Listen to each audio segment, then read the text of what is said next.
All right, what's going on, everybody? Welcome to another episode to the Beautiful Struggle podcast. And this is episode number 115. And we got another guest on the podcast today. I'm super excited about this guest. A little bit about this guest that we have on today. She is a landlord and real estate investor. She's also the co host of the Dinero Twins podcast. Basically, she teaches people how to strategically buy their first home or investment property and also help people with financial literacy, right? And she's really a much needed educator in our community, in our space. When you're speaking about, building wealth in the Latin community, it's not something that we speak about as much as we should. So she's definitely needed. And welcome, Rosalyn Ortega, to the podcast. How are you doing today? Thank you, Chris. I'm doing well. Thank you for having me. Very excited to be here. Absolutely. Thank you for jumping on. We really appreciate you. But before we get into your story, into your background and whatnot, your Instagram handle is Urban Teach underscore, correct? That's correct. Yes. Urban Teach underscore. Yes. Cool. Where did that name come from? I wanted to start my own learning teaching platform a couple of years ago, and I was struggling with names, right? Just trying to find Mhm. something that would identify me as an educator, but also like my background where I come from. So Mhm. of course, the word urban usually means, you come from a neighborhood or, the city, inner Mhm. city life, which is kind of my background. I grew up in the Bronx, New Mhm. York.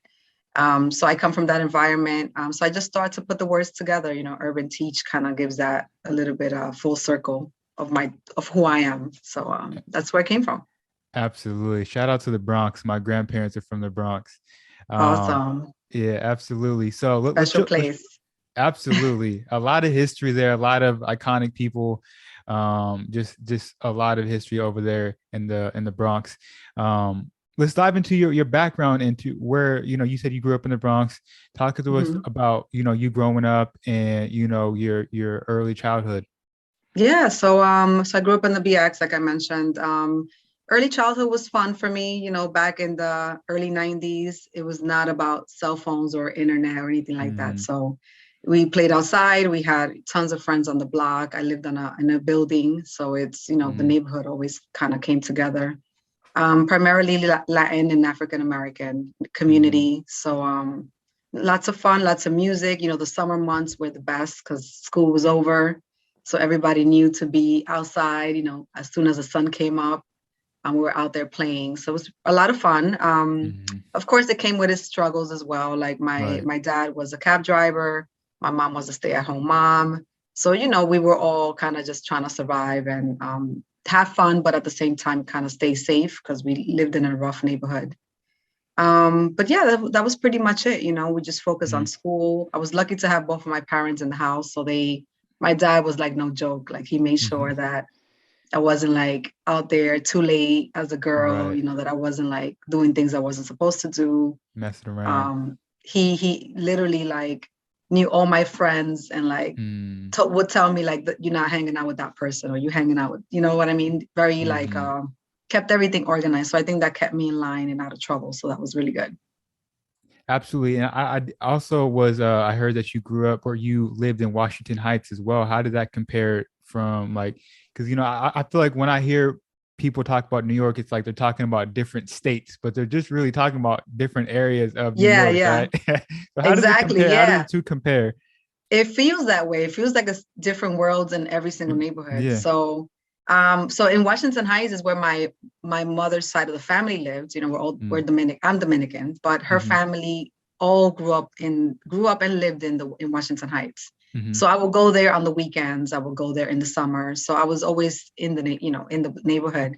Washington Heights, very, very loud, Mm-hmm. Dominican influenced, lots of people, very busy, lots of good food, lots of noise is what I can tell you. It's like, coming from the Bronx, my block was just, it wasn't crazy, but in the Heights, you feel the energy. The people are just, always on the run.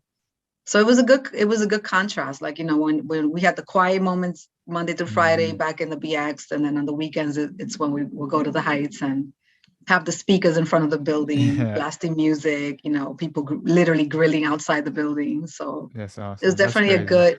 a good like, swing of things. So I love the And so, Heights. I lived there as an adult as well. are your parents from the Dominican Republic? They both are. Yeah. And talk to us about that. How was, because you're first generation American. How was that? I'm sure they had a different way of thinking coming to New York.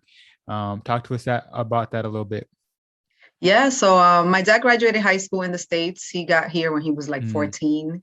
So he was a little more Americanized. My got mom you. didn't speak the language or didn't go to school here. But they always kept the DR traditions. So we did Mm, everything DR at home, which is kind of why I identify as Dominican, even though I was born in the United States. So absolutely. and it's one of those things where people are like, you got to say Dominican American, but in my blood, I'm like, I'm Dominican. I'm sorry. That's kind of how I Uh, identify. that's the same thing with me. I say I'm Puerto Rican. Yeah, Even so though I'm second generation American, I'm Puerto Rican. You know what I'm saying? exactly, so, but yeah, we kept the traditions at home. We still do. We spoke the language. My primary language was Spanish, even though I was born in New Hmm. York. So, when my dad tried to since he went to high school here, he went to high school in the Heights. That's where he grew up too. Mm, He saw how it was so rough in the late 70s, seeing like friends go to jail and hmm. people not make it after the age of 18, things like that. Mm, Once we were born, I was born when he was 19, 18, actually, right after high school. So hmm. he was a young dad. And this is why he put so much emphasis on like making sure his kids stayed out of trouble. So, Hmm. he just implemented those rules. Like, you're not going to be outside till midnight. Like we had Right. curfews. We're just children. We have to like listen and follow the rules. And if we spoke back, we got our ass beat, and that was it. Like That part. kept us in line. But it was a good thing because now we appreciate that as adults. My brother and I were like, what, we're happy that we grew up that way. So Absolutely. So you are raised by your parents and you're raised in a rougher neighborhood and whatnot. So what made you even want to start investing and go down that lane? I'm not sure if it's a topic that you guys spoke about very much, but like I said, in the Latin community, um, it's not something we speak about a whole lot. It's because, we are not educated and sometimes it can create a level of fear speaking right. about that, right? So I'm curious, what sparked your interest into wanting to invest and to eventually want to teach people about it? Well, so I didn't learn this at home at all. Like my dad Hmm. they didn't have bank accounts. We kept Right. the cash in the house in a closet Hmm. kind of thing. Hmm. We never Under the spoke about mattress. credit under the mattress, in Hmm. the jacket, coat Yeah, pockets, yeah. things like that. No checkbook in the house, no credit Mm. cards, nothing like that, right? So when I graduated high school, I always worked since I was like 15. So early on while working, I remember asking a coworker, like, what is taxes? What is that? Mm. And my coworker was like, well, you got to file taxes every year. So I remember at 16 going to the local library and getting like my 1040 easy Hmm. form because I had a part-time job. So I knew that I had to file taxes that year. Right.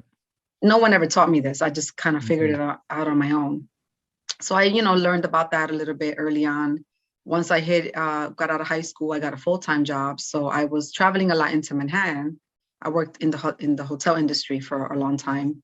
But my first job in the hotel industry was as an operator, just answering phones. Hmm. And I would meet other people in other departments that were older, and they would talk about like stocks, or like one guy I knew owned a house in Brooklyn, someone else owned a Hmm. house in Queens.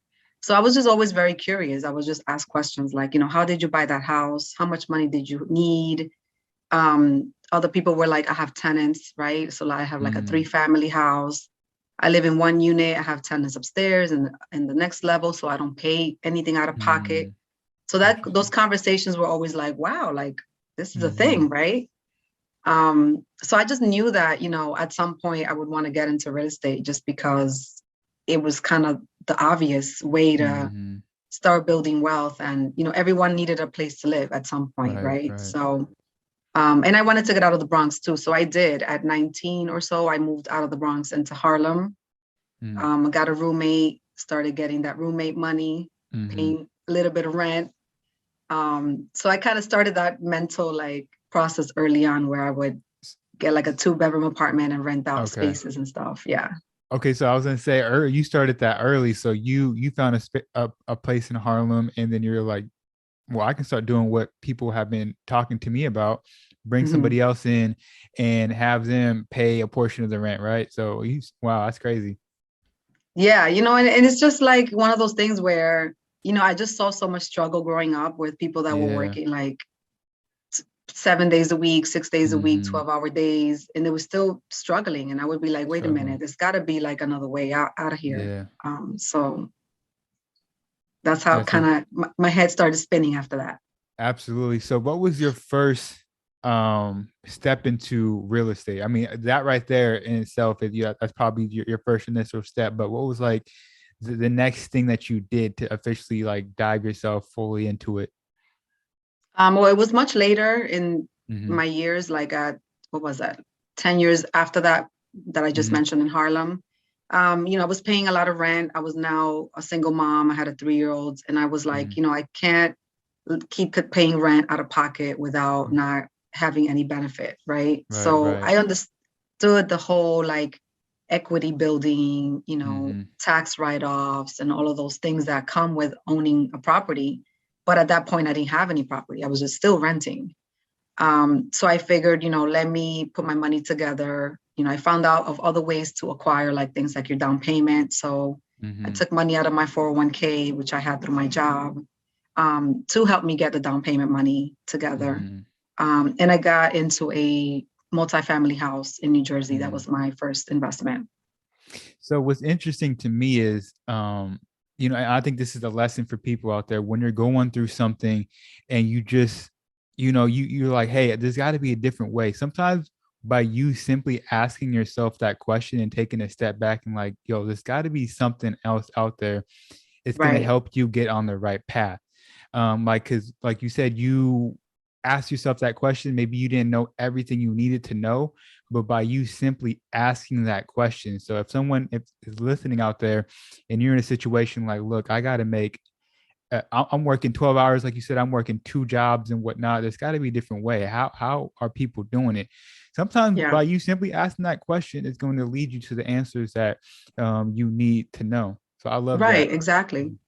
Yeah, and also you're not gonna know all the answers. Like I didn't No, know all the yeah, answers. yeah, There yeah. was when I bought that first house, I didn't even have a car. Mm, And I moved from Washington Heights into Jersey. So I was mm-hmm, renting cars on the weekends just so I could go house shopping mm, because I knew I couldn't get a car under my credit yet because I wanted to save my credit to get that mortgage. mm, mm, So, mm, one is, you got to be willing to make sacrifices, right? Like it's not all going to be put together the right way. mm-hmm, But as long as you have that end goal in mind and you're like, you know what, I need to get mm, there and then I'll figure it out after that, mm-hmm. like it will come to you. You just have to be open enough to like take that chance, right? Absolutely. And what were some of those couple of sacrifices you had to make? I can only imagine a single mother with a 3-year-old. Um, it can get tough, So what were some of those Mm-hmm. sacrifices that you had to make to get to your first property? First and foremost was, watching my expenses. Like I was not That's trying to big. go anywhere. I was not trying to shop.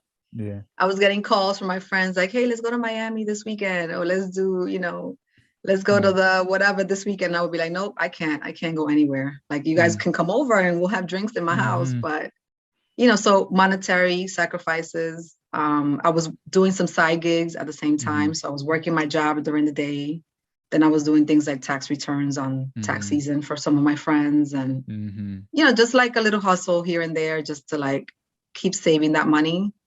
But yeah, I mean, it was short lived. I mean, I always tell people, you could sacrifice a whole year, but Mm-hmm. that might not seem like a long time, but that one year can really set you up to be in a good position. So Mm. um, it's just doing it.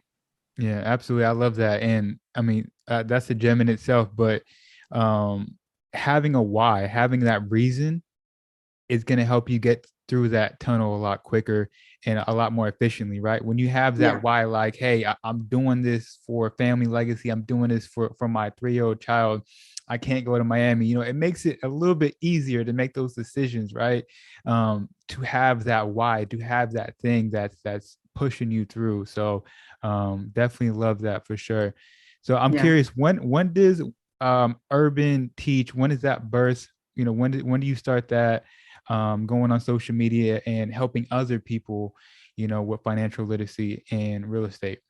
Yes. So this was 4 years ago that I started Urban Teach. So Nice. how that got started was, I just one day, like having conversations with people around me and at work, realized that a lot of people either didn't have the resources, or just did not know about the information that they needed to do something, right? Mm-hmm. So one thing was like resume writing. Like I had tons of friends that I did their resumes for, which was crazy. And I would be like, wait, but you got a college degree, you don't know how to write your own resume? Like what? Why? Like I don't have a college degree, but I figured it out, right? I got like Figured resume it out. writing books.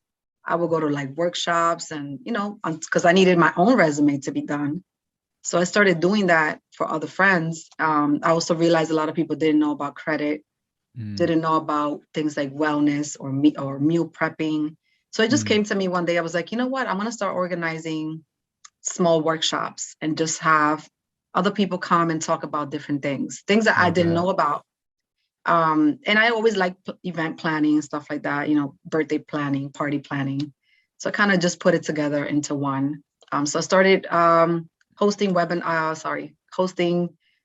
small events in New York. So I would go to like hotels, since I was already in the hotel industry, rent out their meeting spaces and organize stuff, like organize, a financial literacy class or event, have people come over, talk about it. So I did that for 2 years of having live events. And then I started my Instagram at the same time. So, the first event, I only had like 200 followers on Instagram. But I figured, I'm going to do it anyway. I did it in the Heights. I promoted it. I had a financial literacy speaker and a food and beverage chef expert to talk about like how to start your own food business. So those were my two topics.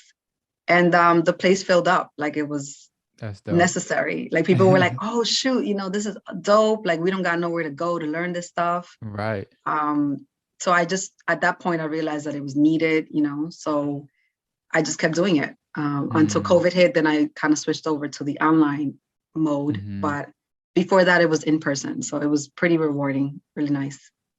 Absolutely. So walk us through some of the things you do now. Where Urban Teach, you said it's a lot of online. I know you offer some courses and different things and resources to help people. For example, with helping people get their first investment property and whatnot. Talk to us about some of the things you do now. Yeah. So for now, yeah. So I'm focused strictly online right now. And I also focused strictly on real estate. So where before I was kind of, bringing on other speakers and kind of diversifying the material covered, I figured that it would be more beneficial to just stay real estate focused. So I do offer webinars or live webinars where you can learn about buying your first home, buying your first rental property, listing your property on Airbnb, renting to Section 8, which is a state-funded program that landlords use. And I also have a membership group where I get to meet with my members once a week on Zoom and talk about different topics, things like renting to veteran housing programs, or where to buy your furniture for Airbnb or short-term rental, how to like analyze a property, how to finance your property. So that group is really key because that's kind of my mentorship group. But at the same time, I'm learning from everyone that's there. They're learning from me. Right. About half of the group, they already own their first property. They're really just there to network and to like, ask questions that come up like, hey, I just had a tenant that did this. How should I, handle it? And it's a nice community because we all get to chip in and share information with each other. Absolutely. So could we walk through some basic steps and some tips for people out there that have yet to buy their first home? Could we do that? Yeah, of course. Yeah, yeah, Yeah, yeah. okay. Let's walk through some. I know, obviously, if you want the details and whatnot, like she said, she has some classes, she has a community. You guys can reach out Mhm. to her and join. But I would love to help out a couple people out there that are like lost when it comes to getting the first property. And you mentioned like turning it into an Airbnb, so you can get really creative with your Yeah. first investment property. So I would love for you to walk through like just the basic steps and what it looks like for someone to do that. Okay, sure. Yeah. So my humble opinion is that every first time buyer should consider buying multifamily properties. That's Mm-hmm. first and foremost. That's what I Why? did. Because you want that extra income, that extra rental income to Mm-hmm. help you pay the bills and to help you save more money to get the second property and the third property, right? Also, when you have rental income coming in, the banks are always going to qualify you for more money because they're going Mm-hmm. to use a percentage of that rent as part of your income. So for Mm-hmm. someone that's like, I only make 50K a year, if you make $50,000 a year, but one of those units is going to be renting at $1,000 a month, the bank is going to use 750 of that, 75% of that rent and add it to your income, your personal income to Mm-hmm. qualify you for a higher priced home.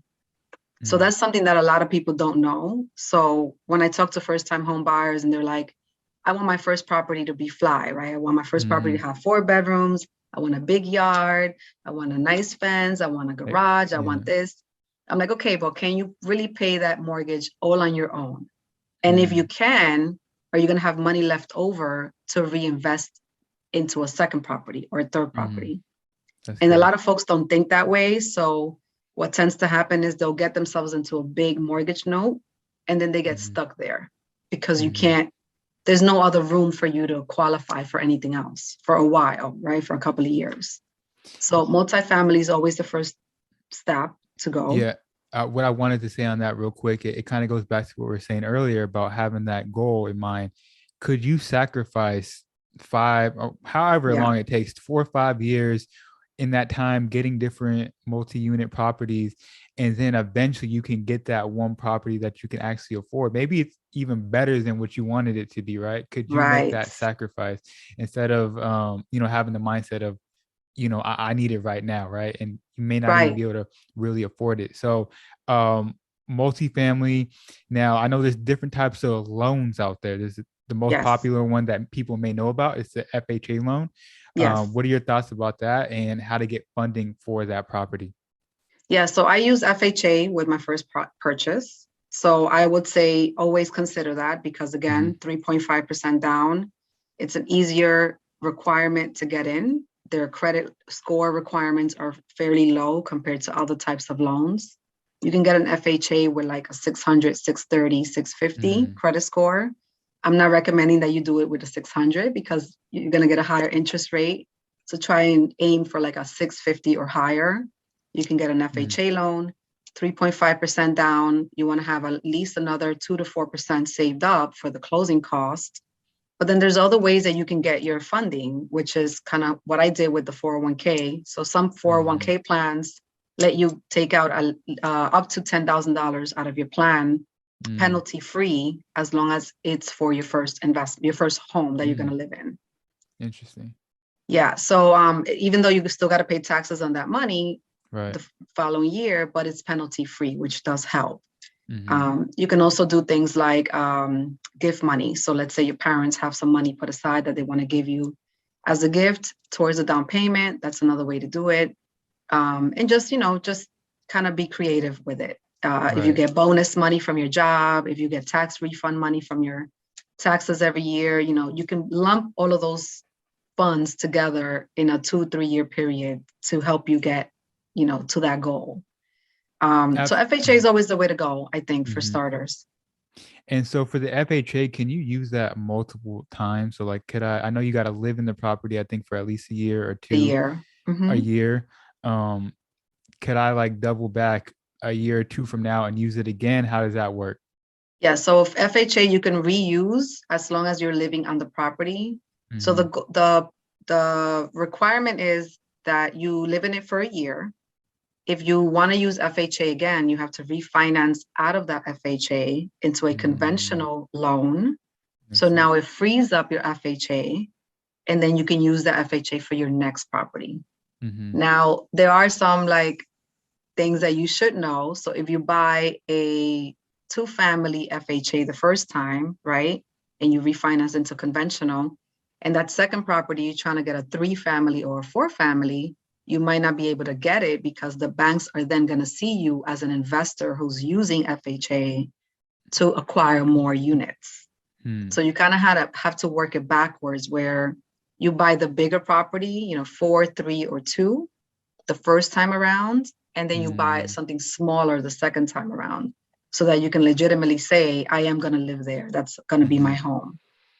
So when it comes to, and I'm curious about this, when it comes to funding, if someone makes $60,000 a year, let's just say, how much could they expect to get with that loan? Well, there's things like affordability calculators Mm-hmm. online. You can just Google that, affordability calculators. Most financial websites will have them. It's not a straight formula because it really depends on what you owe as well, like what's your current debt, right? So it's a combination of salary and debt and credit score that will get you qualified. Some people say, oh, it's 3 times your salary, 4 times your salary. I guess you could use that as like a big ballpark formula, Mm-hmm. but it's really not always the case. It really depends on what your debt to income ratios are, which is, how much do you owe? How much do you pay every month from your Mm-hmm. bills, So minus what with you make? Yeah. right, right. So with the credit, um, let's just say someone has really good credit, like I don't know, 720, 750, 780, or something like that. Mhm. And you go with an FHA loan, will the interest rate be lower than 3%, or how does that work? Does it keep if your credit is higher and higher, is the interest rate lower and lower, or does it stop That's at some point? Yeah, so the interest rate is driven by your credit ability Mm, for sure. So if you are up in the 700s, then you open up a whole other um, possibility of getting a lower interest rate, mm, and you open up the possibility of getting into conventional as well. So you can do mm, conventional with 5% down. If you didn't want to use your FHA just yet, let's say that you want to get yourself, well, with a two family, you can't really do 5%. You probably have to do 10% or 15 even, but it opens up other loan products. Every loan product has its own requirement. But when you think of conventional, is usually in the 700s. FHA has a lower requirement, in that 600 range. But mhm. yeah, the higher interest rate, the higher your credit score, the lower the interest rate for sure. And how does it work when you're married? So when you're married and you're going into it, Mhm. could you guys both use the FHA? How does that work? It's a little tricky. So It's my a little husband and tricky. I, yeah, I had a FHA before I got married. Hmm. He also had a property under FHA before we got married. Hmm. Um, so we both have used our FHA already. Hmm. If we wanted, we refinanced out of that. We're in conventional now. But if we wanted to use FHA again, because we're legally married, we could only do it once. We can do it Mm, together, got not you. separate. Because Got what you. happens is when you apply for these mortgages, they're going to pull your information and they're going to know that you're legally married and if there are Hmm. any deeds out there with both of your names on them. So that marital status do change things a little bit on that side. The Hmm. goal is to do it before you legally tie the knot. Then Hmm. yes, you can use two separate FHAs. Got you. Got you. What else? Anything else that I'm missing when it comes to first time home buyer tips? Anything we're missing? Yeah, I think that's pretty much it. It's just, making sure your credit is good, saving that down payment money. There's other down payment programs as well that will help you fund your down payment. So there's programs like NACA and ACA, which is Mm, a national program. You can use that in any state. NACA is pretty much like a financial literacy slash home buying program where mm-hmm, they'll sit with you, they'll assign a counselor, and they will go through your finances, and they will, get you ready for that process. mm-hmm. It can take a couple of months or even up to a year, depending on your state, but they will fund your down payment money, which is nice. Absolutely. That's amazing. Good information there. Now, you recently, actually, I think it was yesterday, you put a post on Instagram talking about gentrifying the hood, right? Yeah. And this is something that, I see a lot of people talk about. I see a lot of people complaining about it, like, hey, they're coming in, they're buying up our area. Or even in Puerto Rico, it's a big talk right Yeah. now where, they're coming in, they're buying up our land. But in my opinion, what are we doing to prevent these things, right? So I would love your opinion about that, and what's your perspective on that? Obviously, you just broke down a great way to prevent, it becoming gentrified. But what are your thoughts about that? Well, I was in that same boat before where I felt like gentrification was a horrible thing. And I was Mm-hmm. always blaming like government and the Yeah. city and the politicians and other groups for doing it. But after the years, of being in the business, I'm just like, we can all put ourselves in a position to be them, right? To buy our Mm-hmm. own hoods. So I always tell people, instead of sitting there complaining about it, do something about it, right? Right. So even, if you can't afford buying in the Bronx because that's where you're from, then get yourself in a position to afford to buy in other hoods that might not be as expensive right now. Mm-hmm. Because eventually someone else is going to come in and grab it. So it's either Mm-hmm. you grab it or you let somebody else do it, right? So that's kind of how I feel about it. Yeah, and if I'm not mistaken, you can correct me if I'm wrong. I think it's the Bronx where a company was recently coming in there and buying up a huge. You talked to us about that. I don't know the full details, but obviously you're in the area. And how do you, and like what's going on with that right now? Yeah, so it's happening in a variety of areas in the Bronx. I can speak specifically to the South Bronx. So Mm-hmm. the South Bronx notoriously has been like the roughest area in the whole borough, right? Mm-hmm. Where like, burn down buildings and crime Mm-hmm. rates and all that stuff. But in the last couple of years, because it's so close to Manhattan, you can literally grab Mm-hmm. a train and you're one stop away from Harlem. Mm-hmm. Now it has become this hotspot. So there's a developer that went in there and bought like 3 full blocks worth, and Mm-hmm. developed these high rises where the minimum rent is like 2,200 for a studio. So first, a lot of people got displaced. Secondly, the rents are going through the roof. So a lot of folks are upset, but at the Mm-hmm. same time, it was years of opportunity. I mean, I'm talking like a whole 20 years of spaces being sold at like cheap, Mm-hmm. really cheap prices, but nobody wanted to get them because they're like, oh, it's the hood, it's the South Bronx. Mm-hmm. And lately, I know someone personally that just bought a 1 bedroom loft apartment in the South Bronx for almost $1 million. Mm-hmm. I know who Um, that was too. yeah, I yeah, had yeah. her on the So podcast. it's it's crazy that it's Mm-hmm. gone to that extreme, but I feel like it was happening for the last couple of years. Mm-hmm. It's just that now it's getting the spotlight. But people that are from that area were seeing it coming, right? They were seeing Mm-hmm. it happen. But some people that grew up in these areas, they live there, but they necessarily don't want to buy there, right? Mm-hmm. They're like, oh, I want to buy a house upstate, or I want to buy a house in Mm-hmm. Jersey. But then when someone else comes and sweeps it under their feet, they get upset. They So get upset, yeah. yeah. So I always say, if you love your neighborhood, if you really love your neighborhood and you want to stay there, look for the signs. If you see the Mm-hmm. signs and you see that, there's more police presence, there's Yeah. more, it's in the news more, people are hyping it up a little more, then you need to do your due diligence and see if you can get in as well. Yeah, it's definitely interesting. And obviously this is happening everywhere, in Yeah. America.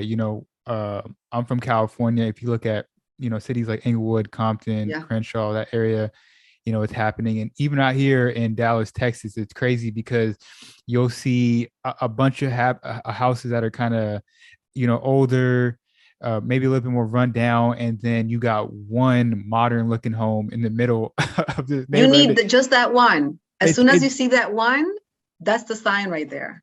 it's just one beautiful looking house. It's just crazy. It's absolutely crazy. So, um, with all that being said, we don't want to complain. We don't want to sit back and do nothing about it.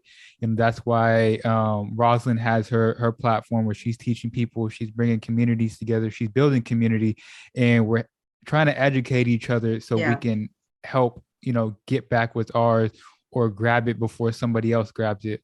Like you were speaking about, and wherever you're at, you know what I'm saying? I love that you said like, hey, if you can't afford where you're from in your hood, if you can't afford, the BX, then go somewhere else, grab something, you know what I'm saying?